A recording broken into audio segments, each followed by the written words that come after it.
Anong naging deciding factor nyo kung bakit kayo bumili ng bahay ngayon?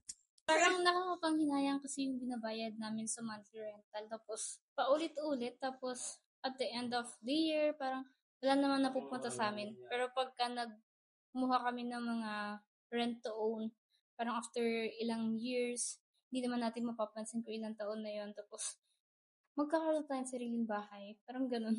Pagka may sarili kang bahay, parang kahit anong design pwede mong gawin, pwede kang maglagay ng gamit, palitan yung mga parang decoration. Pagka kasi nagre-renta ka, parang kailangan ipaalam mo lahat sa landlord mo. Kasi hindi natin sila pwedeng galawin. Kasi baka pag lumipat tayo ng panibagong bahay, pababayaran pa sa atin yun. Yes, correct. Relate ako sa kanila kasi nung nag-work din ako sa BPO, nag-rent din ako. So I'm really happy sa kanila kasi this time they have decided to get their own unit.